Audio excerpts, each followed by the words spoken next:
Hey, hey, hey, toot toot.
Hello and welcome back to the Agriland stand here at Plowing. We took a small little break there just to gather our thoughts because we have the Tánaiste, sorry, apologies, he was Taoiseach the last time he was sitting in this chair. Tánaiste Simon Harris with us for this afternoon. Tánaiste, thank you very much for joining us on the Agriland live Thank you so stream. much. Thank you. It's great to be here. Thank you. Our theme for the live stream in Agriland for the 3 days of the Plowing this year is Farming for the Future. Yes. We're trying to create a future for the farming industry because it is an industry in this country. And what does that look like to you? Your colleague, Minister Martin Eden, announced generational renewal recommendations, a plan earlier today about what that means. But there's a lot of farmers waiting to hear from you, Micheál Martin, about how they are going to have a career and an income going into the future. What can you tell them? Well, I think that's a very fair point, but can I start by saying I'm really pleased that we're having a conversation where we're talking about farming as an industry, because that's exactly what we need to be talking about. This is our oldest indigenous exporting industry, bar none, in this country. And last year alone, it was worth 19 billion euro in terms of exports. So, you know, sometimes I think in politics, or certainly in previous iterations of governments, farming can kind of be seen as some sort of discretionary extra. In a time of turbulence, I'm a minister for trade, amongst other things. You know, when trade is so turbulent equivalent internationally, you actually become even more reliant on your indigenous industries. So it's not about what we're going to kind of do for the farmers as some kind of sort of act of generosity. It is about investing in our oldest, most sustainable indigenous industries. I just wanted to say that firstly. Secondly, I think when it gets to generation renewal, I mean, the facts are pretty stark. I mean, fewer than in around 4% of our farmers being under the age of 35. If we don't act now, we are going to have a very, very major crisis in terms of ensuring that farming is sustainable into the future. That's why Martin Hayden took the decision. He only received it very recently to publish the Generation Renewal Report this morning. Cabinet will be briefed on it tomorrow. There's 31 clear recommendations. And what I want to see as a coalition leader, as the leader of Fine Gael, is a clear implementation plan now to drive them forward. We're going to have to be honest with farmers. Some of them will take a little bit longer. Some of them are written to take a little bit longer. But I think people need to see alongside each of the 31 recommendations a plan. Who's responsible? Who's going to lead on it? And ideally a timeline. And that's what Martin will be leading on. What I would say, though, in terms of farming in general and the future of farming and ensuring that it is seen as a livelihood, with the exception of tillage, and I'll return to that in a second, we are meeting at a time when family farm incomes are rising again.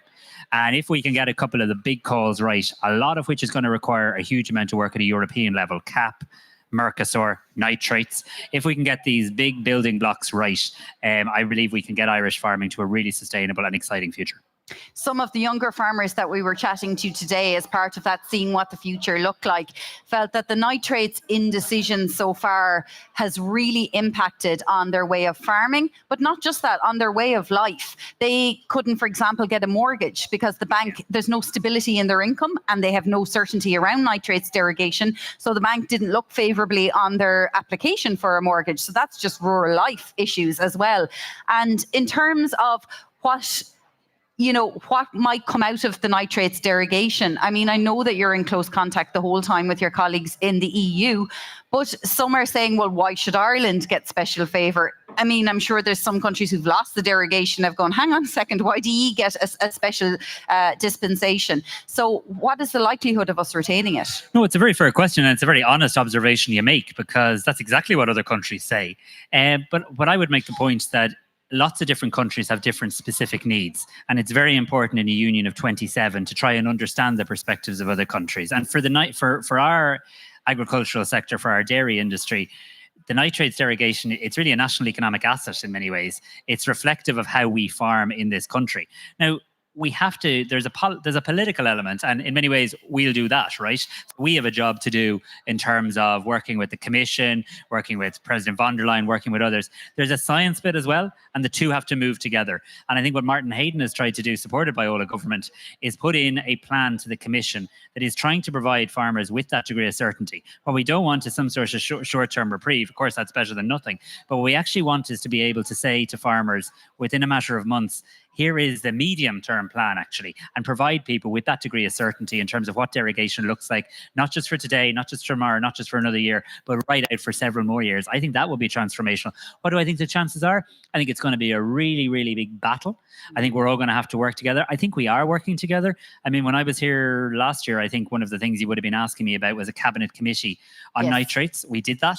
We promised it during the election. You can't just leave the nitrates derogation to the Minister for Agriculture, whoever he or she is. It requires all of us in government. It requires industry. It requires farming representative groups working together. Team Ireland in that real sense. And that is what we've done. So we have a cabinet committee on water quality. We are putting significant amount of funding into water, and we have to show Brussels we have a plan here to improve our water quality, but we need time. Farmers need time. And I also think some of the decisions that we've taken, announced by John Cummins today, around the planning exemptions, around slurry capacity and the likes, that's a common sense measure that will help farmers with water quality too.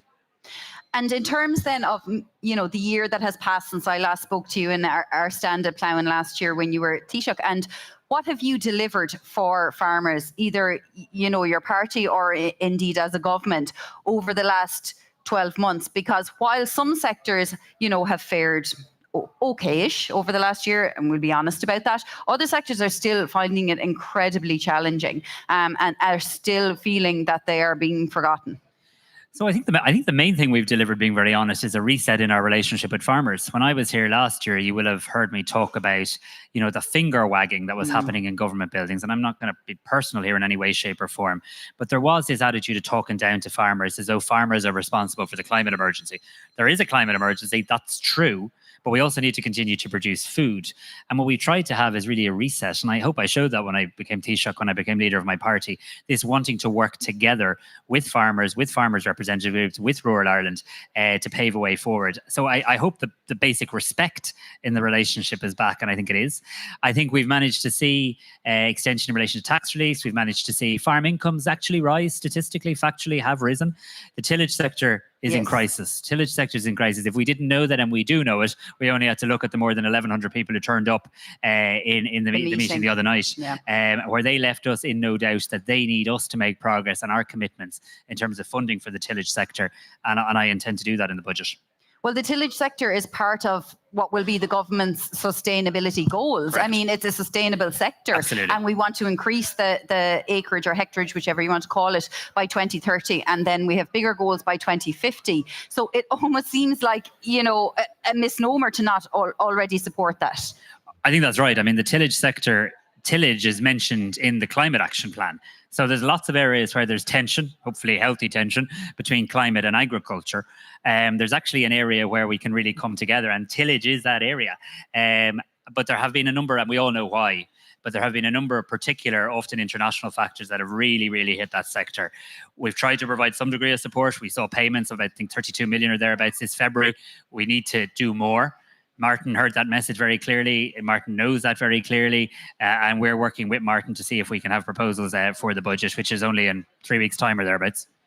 And finally, Taoiseach, you've said there that farmers shouldn't be pointed the finger at for environmental. And in fairness, you have always kept to that same statement and that same sentiment whenever I'm talking to you and whenever you're talking to farmers. However, are you continuing, am I hearing that narrative? I don't know if I have, in other scenarios where you're talking to an environmental conference, when you're talking to, maybe more of your opposition TDs in the Dáil, are you also bringing that not just here to an audience that is a farming audience, but also an audience that isn't a farming audience and actually might be more anti-farming? Are you also saying, do you know what, back off, leave farmers because they're actually doing a really good job? Are you saying it in those? No, I am, because I believe it, because it's factually true. I can tell you, all of the challenges we face in this country would be a hell of a lot bigger if we didn't have farming producing 19 billion euro worth of exports last year. So, I mean, the reality is, I just see this from a very, even if you take farming out of it, or an attachment to rural Ireland or agriculture, and if you just look at it from a bean counter point of view, supporting farming makes sense. We won't be able to make the environmental transition if we have a big hole in the public finances. We'll have a big hole in the public finances if we don't have productive farmers. Now, I'm also honest with farmers. I mean, things are going to change. They know that. But they want people to work with them on that change in a logical, supportive sense, rather than in a kind of lectury sense. And I think that reset has happened, and I think that reset is underway. Yeah. Taoiseach, thank you very much for joining us. We appreciate your time here on Agriland today. Thank you, Stella. Thank you to Taoiseach Simon Harris today. Now we're going to head back out to the Ploughing site, where we're going to see what's happening out and about at various stands. So we're down at the Sensortec tent at the National Ploughing Championships 2025, and we're joined with Donna Crowley of Sensortec. Donna, do you want to just tell us a bit about Sensortec and where you came from? Well, Sensortec is an agri-supply company supplying animal monitoring systems to the Irish market. We're based in Agriland and County Kerry. We've been supplying collars to the Irish market now for 9 years. Started off quite small about 9 years ago with a couple of customers, but now we're one of the largest suppliers in the country. So it's working really well. Animal monitoring seems to be really, really popular at this year's Plowing. So all good. Very good, very good. And I suppose you're working kind of hand in hand with Alfco. So do you want to just kind of tell us about that relationship and kind of how it works for a farmer as well? Well, about 5 years ago, Alfco and Sensortec sat down, and they Kieran Kerrigan of Alfco, based in Trim in County Meath, they're a fantastic Irish company supplying absolutely super products. And they wanted to partner with a company as regards animal monitoring. And there were a couple aspects of Alfco that Kieran Kerrigan wanted. And one of them was really, really good support in the industry and a really, really good product that would be reliable and not give him any trouble, as well as a partner. So we joined together. Their drafting gate is second to none. It has come to the stage in Ireland as regards drafting gates and Alfco that if you're buying a drafting gate, you're probably buying an Alfco gate. Yes, It's got to that level. And the collars are linked to the gate, so all cows that come up on them as regards heat detection and health monitoring are auto drafted, and it works really well because generally we don't miss heats and he doesn't miss goals. So it works well for yourselves and Alfco because you can go into the farmer and it's kind of a nearly like a package deal, so everyone's kind of happy that way. Exactly. Alfco had a huge install base in with their other products like rope scrapers and gates and stuff like that. So I suppose in the early days we benefited off of that. Yeah. But now as a partnership as supplying collars and gates, it works really, really well. Really, really solid companies working together. Brilliant. And I suppose, Donna, you have the Smart Tag collar. So do you want to just talk a bit about that and kind of the benefits of that, and heat and health detection, and then kind of move on to the new ear tag that's been launched at this year's Plowing. So do you want to just maybe start with the collar there, Donna? So NEDAP have been making animal monitoring systems and collars for the last maybe 40 years. Part again of their selling point of their product is that the collar is extremely reliable. Yeah. The NEDAP collar is sold through other business partners around the world. Thankfully, we are the business partner here in Ireland supplying the collar. And the collar itself monitors eating, rumination, inactivity, and heat detection. It gives you your timing. And it gives you the ability to create a vast amount of reports, which is unique to Sensortec and NEDAP now software at the moment as regards supports that are uniquely for Irish farmers and Irish grazing. The collar is very, very durable, and it lasts up to 9 to 10 years, which again is very unique in the market. Yeah, and I suppose it's easy enough to put on. It is. And it's extremely light. It's not complicated. It doesn't have any other devices hanging off it or anything like that. It sits underneath the neck. I can assure you it will not break. Yeah. There has been stories of farmers putting them through moors and slurry tanks and they're putting them back onto cows. So there is no issue with the other end. There is no issue with the reliability of the product. Yeah, and I suppose look, we have the ear tag here, and this is just launched, I suppose, at this year's Plowing. So year's Plowing, yeah. So this small little device does, which is unbelievable, really. It does exactly what this does. We've been trialing this in Ireland now for the last 3 to 4 years. Yeah. Algorithmic wise, and its accuracy as regards heat and health is mirroring the collar. It works just as well. Yeah. It has a shorter lifespan of 6 to 7 years. Okay. It'll suit definitely suckler farmers and some farmers, but farmers seem to be still leaning towards that, getting that product that will go to 9 to 10 years. That's the questions we're getting. So any products that are shorter, it's more or less the same money. It can also be bought under a subscription model, but it's a really, really good product again from a fantastic company like NEDAP. But I suppose you're just giving another option for farmers if it wasn't a collar that they wanted. Exactly. To have that. Exactly, and we have good few inquiries this morning as regards the ear tag as well. So Brilliant. yeah, works really well. And I suppose you've went into New Zealand, so you've launched your collar in New Zealand. So I suppose how has that came about, and how is that relationship building, and hopefully the sales in the future, you'll be hopeful for that. Yeah, well, our relationship as regards developments and everything with NEDAP have been evolving over the last 5 years or 5 or 6 years as regards development in NEDAP now. Yeah. And as I like to say, that software package is very, very much designed uniquely for grazing farmers. Yeah. NEDAP recognised this, and they asked us, would we go to New Zealand as regards the product, because we bring that expertise as regards grazing, which is the Irish expertise. Alfco have joined us over there, so our first gates and systems are already on the way out there. Yeah, it'll be a slow starter. It's a long way away. It's a long flight. Yeah. But it's really, really promising, and looking forward to the future there. And I just quickly ask you, I've noticed that there's a slight rebranding of the collar. Yes. So you've went Colours for different brands around the world. You have to be successful with NEDAP to get your own brand, Right. which happened this year. It's officially being launched, I think, in November in Holland. Brilliant. The other reason it went white is because of New Zealand. Yeah. They want us as our own core product with Sensortec branded on it to head out to New Zealand, which we hope to do really in big numbers. Brilliant, Donna. Thanks very much for joining us, and best of luck with Sensortec Super. and the rest of the Plowing. Thanks very much. Enjoy the Plowing, everyone. Yeah, and we'll go back to the Agriland tent. Thank you.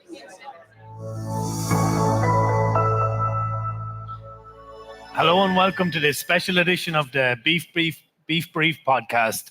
This is brought to you live from the Plowing site here at Plowing 2025. And my name is Breffney O'Brien. I'm the technical beef specialist in Agriland, and I'm joined here today by my two guests, John Smith, who's a beef farmer and well-known pedigree breeder from County Cavan, and Ciara Flavin, who is also a beef farmer and a butcher from Castletroy in County Limerick.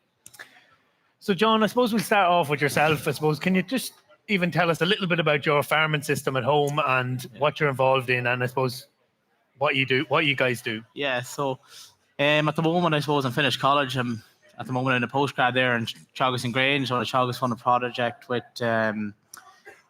looking at national performance of beef cattle and looking at keeping technical efficiency, keeping animal performance at peak throughout the lifetime of animals to kind of hopefully for an earlier age of finish. So that's what I'm doing for the day to day. In the evening time and the weekends, I'm farming home with my father. We have a small herd of suckler cows. There's about 25 cows, predominantly Limousin cows, with a lot of pedigree cows in it. We're running a Charlie bull with them cows. Every 3 to 4 years, we're synchronising early cows, good maternal cows, breeding replacements for the herd.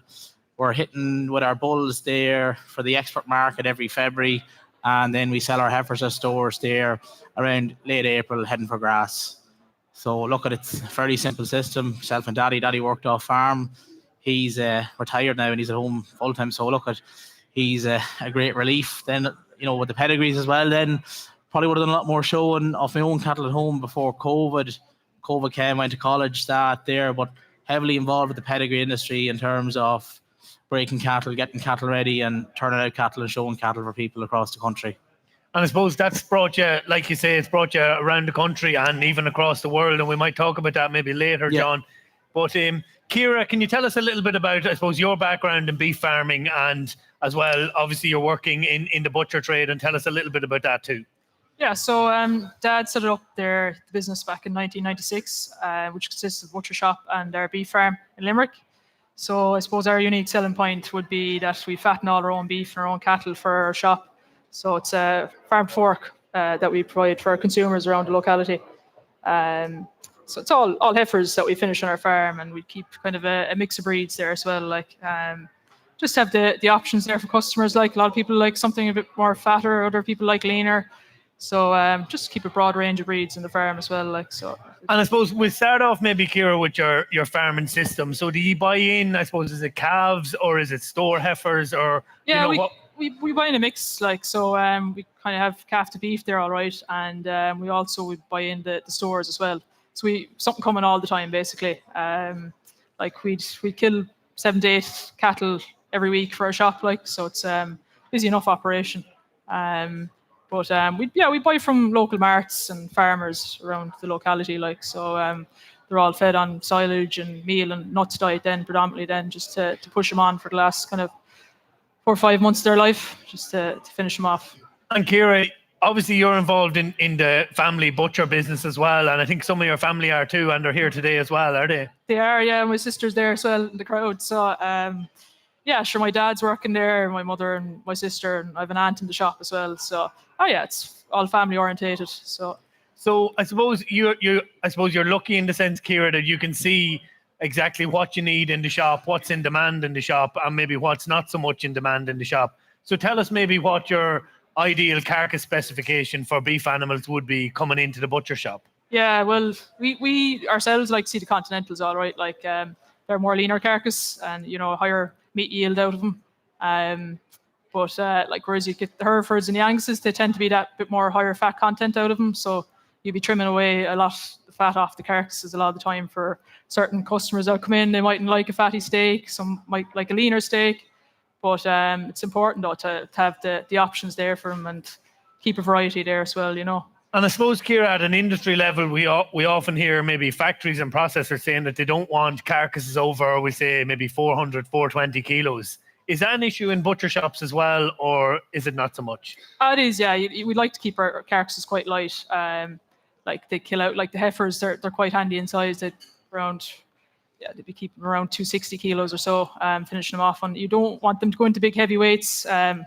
People won't want big steaks, I find, coming into our shop. They like a handier size steak. So, we like to keep the carcasses a bit lighter, smaller frame. Like we kill them a bit younger too, maybe try and target around 18 months old, 17, 18 months old. So they don't grow too big frames, and that's what works best for us anyway, I find.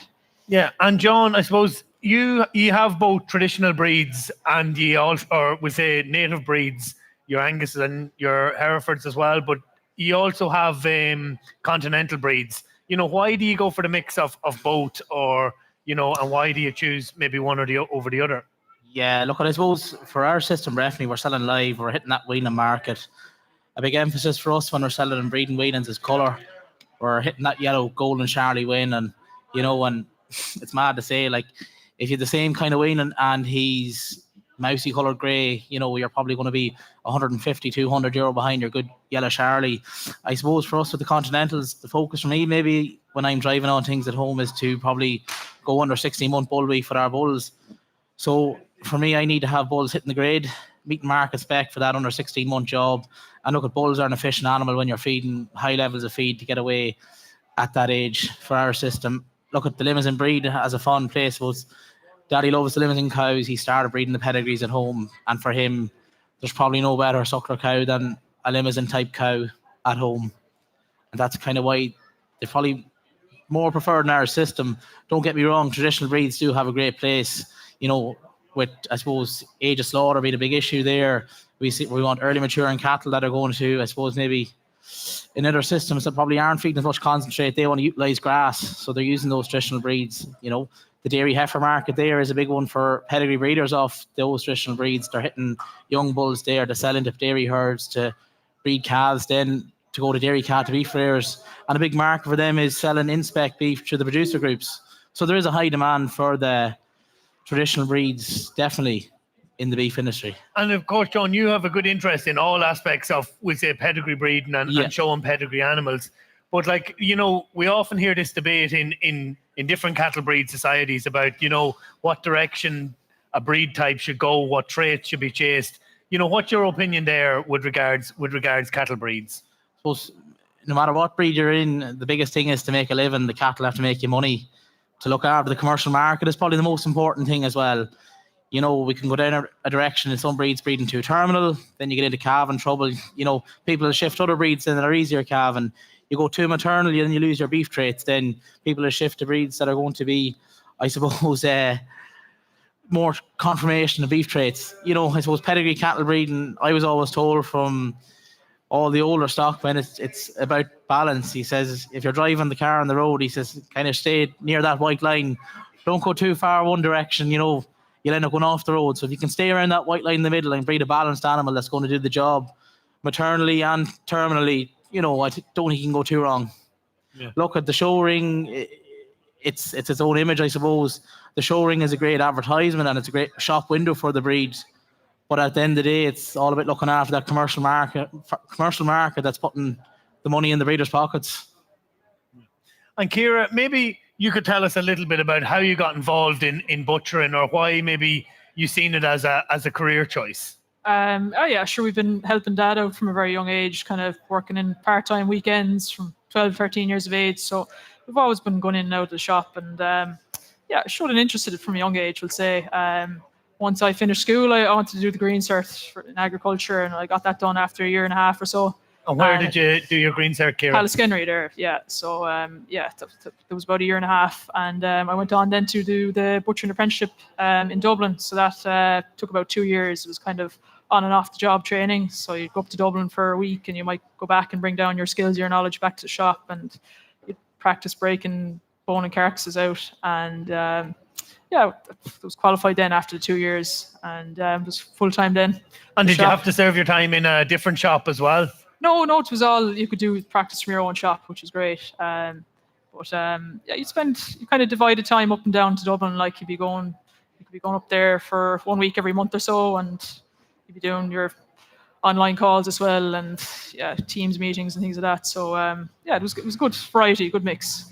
And I suppose, do you focus into one particular area, Ciara, when you're doing a butcher apprenticeship, or is it into all different types of meats? Yeah, no, it does. It covers the whole lot. Like, so you learn to break your carcasses, like from lamb to pork to beef, chicken, everything. Like, so you start off the basics of chicken and pork, and then you work your way up to lamb and beef then after that.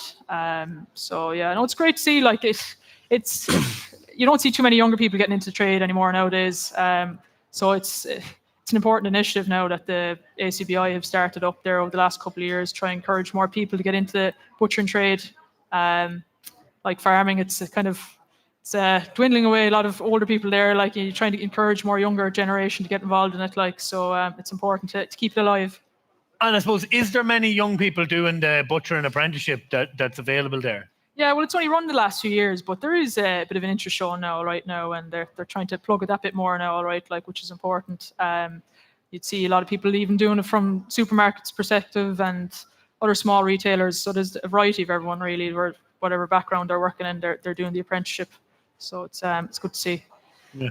And John, obviously, as well as farming at home, as you're doing a PhD at the moment in Chagas Grange. Yeah. Can you maybe tell us a little bit about that and its relevance, obviously, to the beef industry? Yeah, so at the moment I'm working on a Chagas funded project. It's called the Beef Grow Project. So on that project, it's looking at 200 commercial farms all over Ireland. There are a range of different beef systems, and they're looking at, I suppose, the factors affecting animal performance in those farms. They're looking at animal health, nutrition, genetics, and the on-farm environment. And it's looking to kind of see, is it really a combination of these things, or is it one thing in particular that's constraining animal growth? I suppose the idea behind the project is that we've probably got to reduce emissions from the beef industry, and probably the most effective way is reducing the age of slaughter. So they're looking to see that if an animal can perform optimally across its whole lifetime without any setbacks, in theory, how much earlier does that lead to it being finished? So it's in the very early stages, that work, but it's ongoing, and hopefully it'll be a beneficial piece of work to the beef industry as a whole. Either it's on farm, for industry, stakeholders, and everyone involved.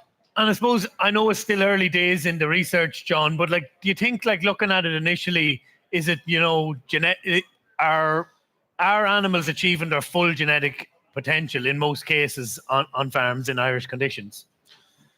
Look, from the preliminary data that's there, definitely it's probably too early to say really anything, to be honest. We're looking at this from a lifetime thing, I suppose. We're still very early days into the project.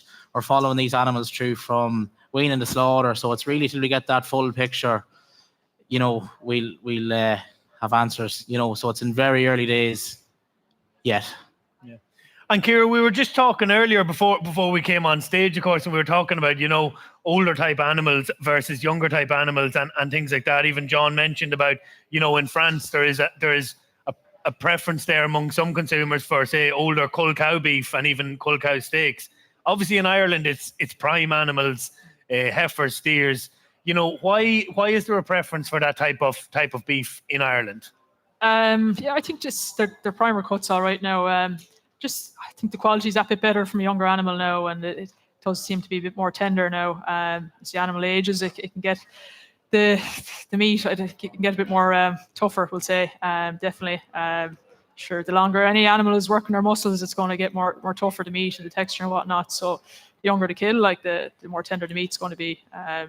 So I think that's. And I suppose, Ciara, you get a unique insight into the industry, in that you see the animals the whole way from rearing them as calves the whole way through to fattening and finishing, and then you also see what the consumers want and what's in demand. What I suppose what are the driving factors that influence what kind of cuts of meat, what types of meat people purchase in your shops? Yeah, well, sure, everyone's on the fitness side of things now. I find that's the newest kind of fad. Everyone's real health conscious.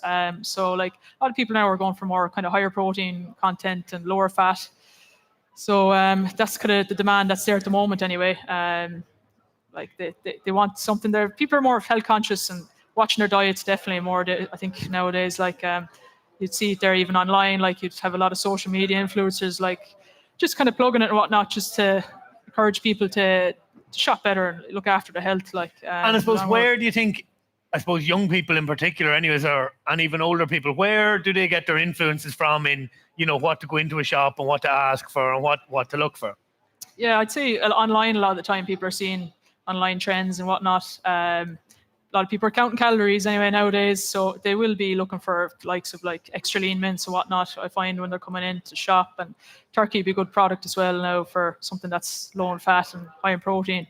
So they're all quite common enough cuts that would be popular nowadays, I find, definitely.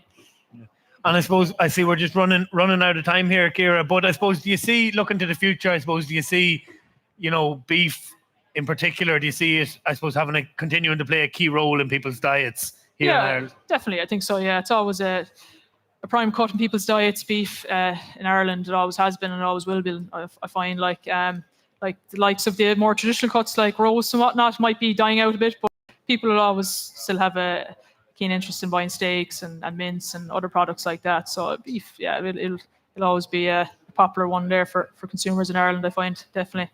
And John, of course, if I was asking you this question last year, I might have got it. Thankfully, weanling prices have got a significant uplift, a much needed one as well this year. But I suppose, where do you see maybe the industry going, and what challenges maybe do you see coming up over the next couple of years for, we say, the commercial suckler industry and separately the pedigree breeding in Ireland? Look, I suppose the biggest thing for anyone, whether a suckler herd or a pedigree herd, the biggest thing is to keep your good maternal traits in the females to 4. I suppose when we're looking at a good calving interval about 365, a calf per cow per year, low mortality rates. I think, the suckler farmers, pedigree breeders, they're resilient. They've had lots of tough years here. I think they've kept the simple things right. Their systems are simple. They're doing the job well. If you can keep the on-farm efficiency high in terms, as I said, with those KPIs, I think going forward we can be strong. Look, there is probably more issues down the line. We're looking protected area is probably coming into place. Farmers are going to have to change practices, just modify how they do things a bit. But I think if they just stick at it, I think it's going to be steady enough. We've been lucky enough with the good export markets that's there for those continental weanlings, especially beef cattle as well. Even 4 beef cattle going away there. If that carries through, it's still strong at the moment. I suppose we just have to take the good years when we have them, Breffney. We've weathered the storm, lots of times beforehand. So it's just going to have to stick that out. The pedigree thing there with selling bulls, I suppose, is to open the farmers' eyes. I suppose that buying bulls that look at beef prices of commercial cattle have inflated.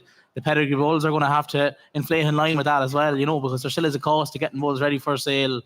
And, that unfortunately we're going to have to be paid for them as well. A time and a financial cost as well. Absolutely. And not a lot of people see the hours going into preparing bulls for sales. Even there, some are showing, people are showing, they're getting out and about. There's a lot of work goes on behind the scenes. People promote their animals and especially the breed. Well, that's all we have time for on this special edition of the Beef Brief podcast, brought to you live from Plowing 2025. To my guests, John Smith and Ciara Flavin, thank you very much for joining us, and let's go back out and see what's happening out and about at Plowing 2025.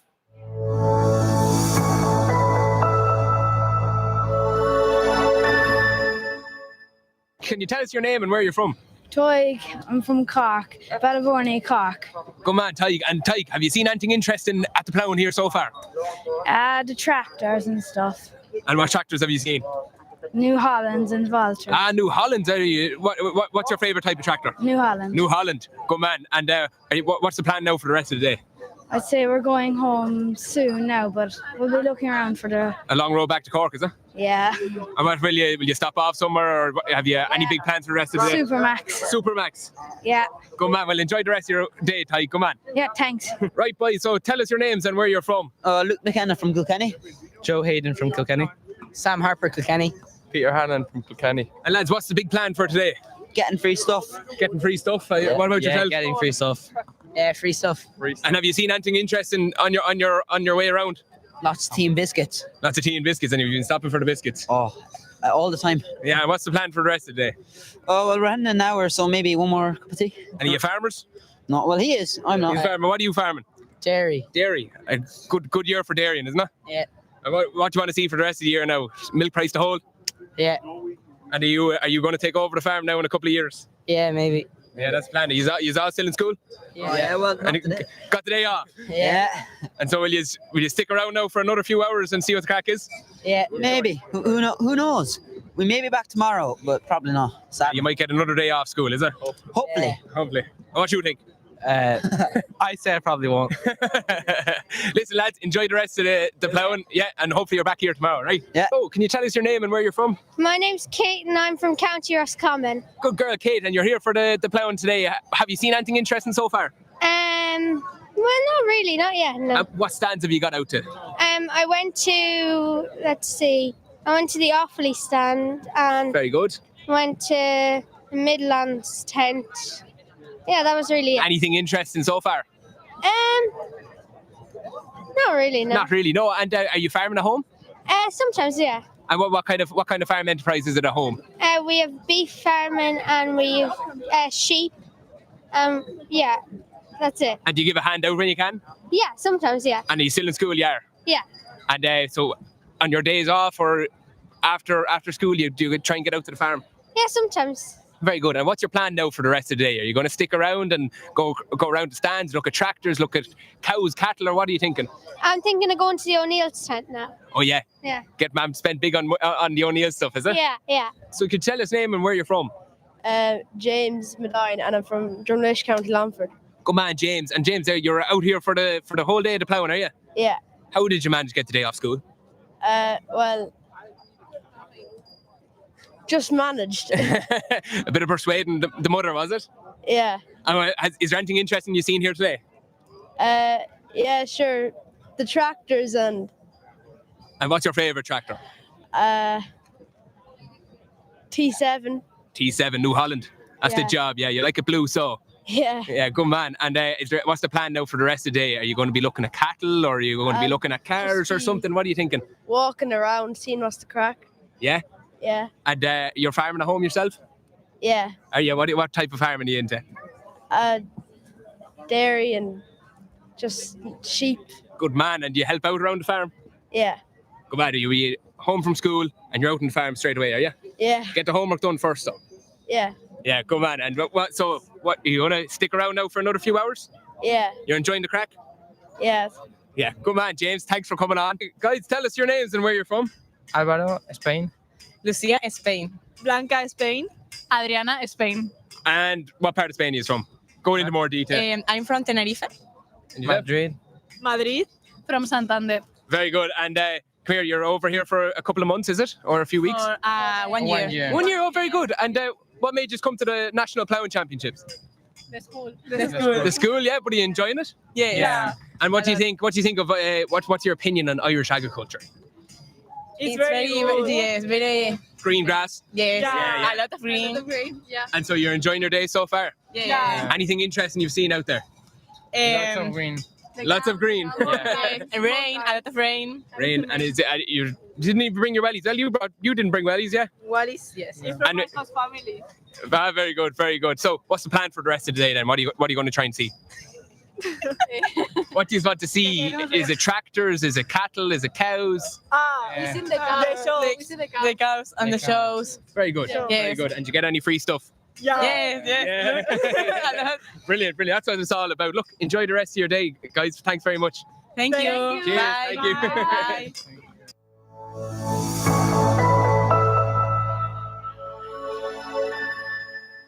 Well, it's great to hear from so many of the young people enjoying the ploughing here in Screggan, Tullamore, County Offaly today. That brings us to the end of our live stream for today. But please do stay tuned to Agriland, because even though the live stream has finished now online, we'll be posting articles, we'll be posting videos, we'll be across all our socials for the rest of the evening. And we will be back again tomorrow at 12 o'clock with the live stream. And we are in partnership with News Talk here as well. So keep listening to News Talk as well for the evening. And also do pop into the Agriland stand by 3:30 tomorrow, as Kieran Cudahy from the Hard Shoulder will present the Hard Shoulder programme from 4 to 7 right here in the Agriland tent tomorrow. So make sure you get in and get a seat early on for that. We will also have, if I'm okay to say it, the Talking Bollocks podcast boys in tomorrow. I believe they're going to have a bit of a race on our tractor simulators down the back as well. So that'll be interesting to see who wins. So get in early in the morning if you want to catch a glimpse of that. That's all from the Ploughing live stream today, but stay tuned to Agriland for more. And let's have a look at some of the highlights from earlier today.